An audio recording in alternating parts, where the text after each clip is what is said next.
y'all take a look at that sign up there. See what it says? Cash for your home. You know what that is? Billboard. What are y'all, Amos and Andy? Are you stepping and he's fetching? I'm talking about the message, what it stands for. It's called gentrification. It's what happens when the property value of a certain area is brought down. Huh? You listening? Yeah. They bring the property value down. They can buy the land at a lower price. Then they move all the people out, raise the property value, and sell it at a profit. Now what we need to do is we need to keep everything in our neighborhood, everything, black. Black owned with black money. Just like the Jews, the Italians, the Mexicans, and the Koreans do. Yeah, this is Dice, aka Dollars. You're watching No Days Off Season 2. Always working.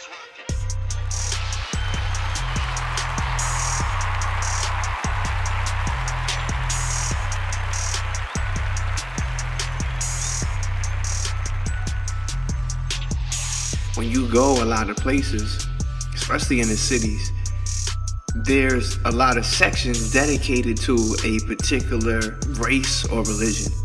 Just a part of town or a part of the city where a particular race or group runs that community. Black people, we do have, areas where we dominate or we're the main race in that area. It's just that those areas are called the ghetto. And very rarely are the businesses owned by black people. For some reason, it seems like the foreigners are willing to deal with us, but we won't deal with each other. The only black business that I know for sure, or that I've seen over the course of my life that has been able to sustain, has been the barbershop. I lost the shop. I actually sold it to Lester Wallace. I just realized today that this was something worth saving. Worth saving? Worth saving? This ain't no goddamn school of the blind, coward. This is the barber shop. The place where a black man means something. Cornerstone neighborhood. Our own country club.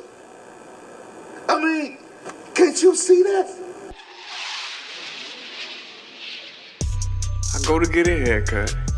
I walk into the barbershop and I see my homie Kenya, who I went to school with, and I ain't seen in mad long. He was cutting hair, and then after we started talking, come to find out that it was his barbershop, which even took it to a whole nother level. He was really the only person that I knew that I went to school with that had their own business. So I decided to sit down and talk with him and see if I can learn something about starting my own business.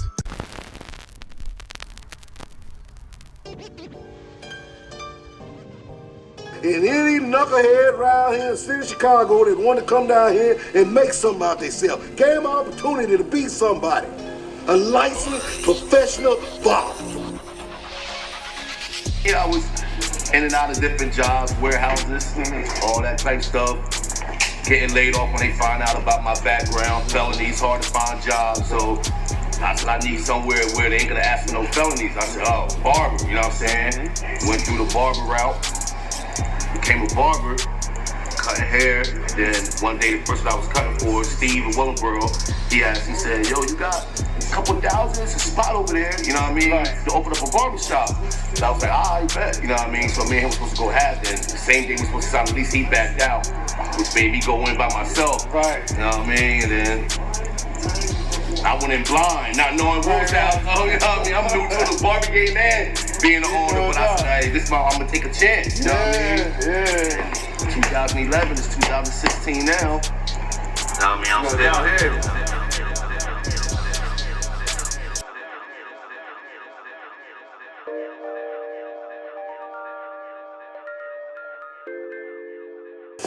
See, in my day, a barber was more than just somebody who sit around in a FUBU shirt with his draw hanging all out. In my day, a barber was a counselor, He was a fashion expert. He was a style coach, pimp, just general all-around hustler. But the problem with y'all cats today is that you got no skill, no sense of history. And then, with a straight face, got the nerve to want to be somebody. Want somebody to respect you. But it take respect to get respect. Family and business, friendship and business don't mix. It's tough. You know what I mean? Because like I said, I'm in here. I'm with hand in hand with the work.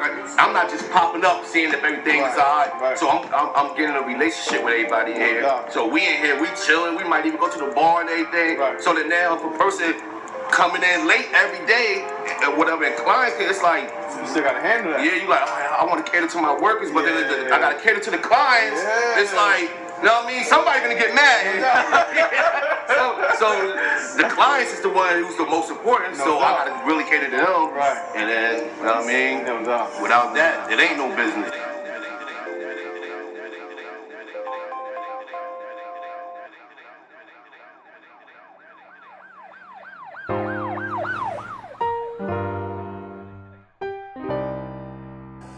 You don't believe in nothing.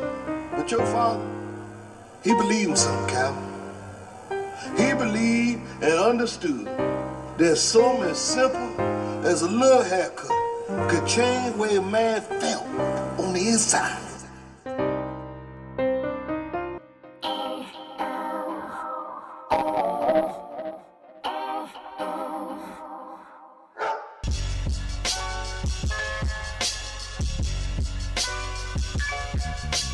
Personally, if I had to do it all over again,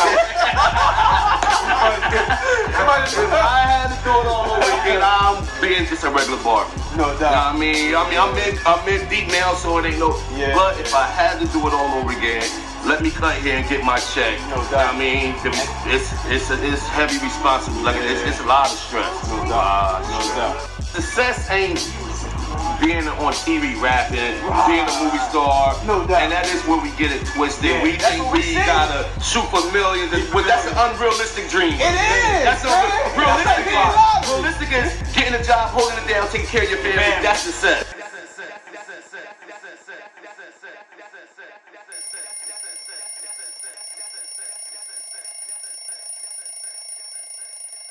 My father died broke and frustrated, trying to help But in this damn neighborhood. Look, your daddy may not have had a whole lot of money, but he was rich because he invested in people.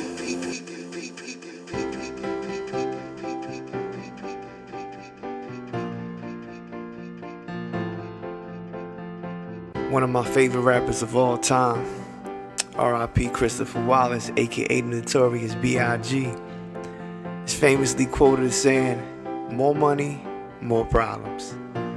I like to say, more money, more responsibility. Anytime, whether it's your own business or a company that you work for, anytime you want or you get paid more money, there's going to be more responsibility involved. If you want to grow your business, you're going to have to work harder and do more to grow your business. And if you want to get paid more at your job, you're either going to have to work more or get a higher position. But quite often, when that higher position comes with more work, and they usually are going to want you to go from hourly to salary. And this is one of those things that you got to think about what's best for you. And a lot of things in life are like that. They might look great from the outside. You might see somebody with all these material things, but you don't know what sacrifices and what they're going through to get it. So let's deal with that for a second.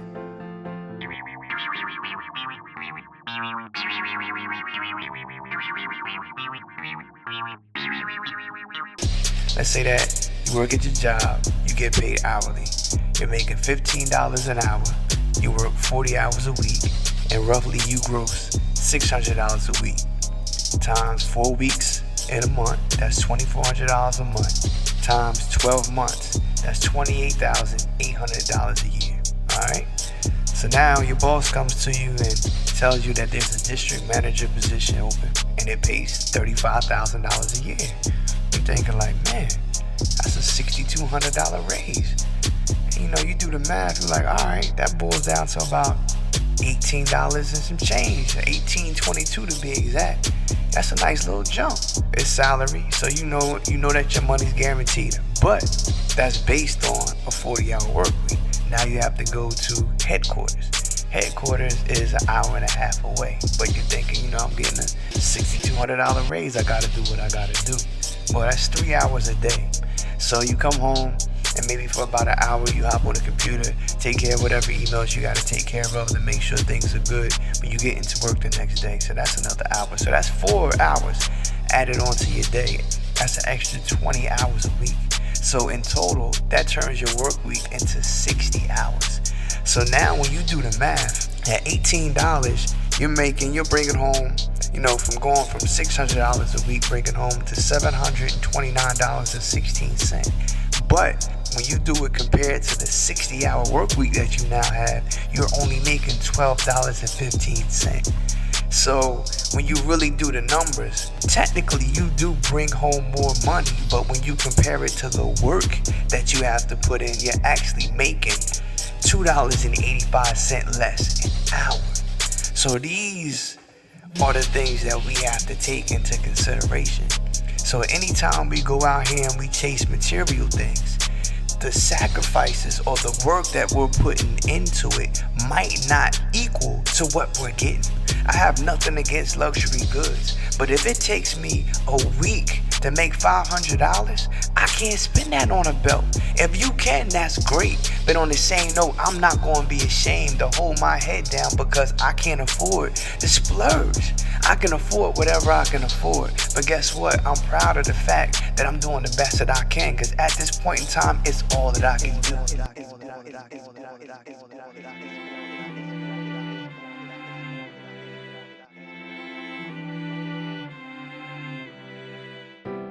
And I don't think that anybody should be ashamed of the situation if it's the best that they can. And even if it isn't, as long as you're trying to improve your situation, as long as you're always working on trying to do better, I congratulate you. I say hold your head up high. I say be proud of yourself, because being hard on yourself won't improve it. Being negative doesn't make anything better. No matter what you're doing, appreciate whatever it is. Concentrate on the good, because that's all you have. If we focus on the bad, it's not going to improve or help us do anything. Be proud. Be happy. Just believe in your heart that whatever you're going through, no matter how rough, it will get better as long as you believe that it will. And if nothing else, we always got God. So I want you to stay positive. I want you to stay inspired and keep working. Always be working. No days off.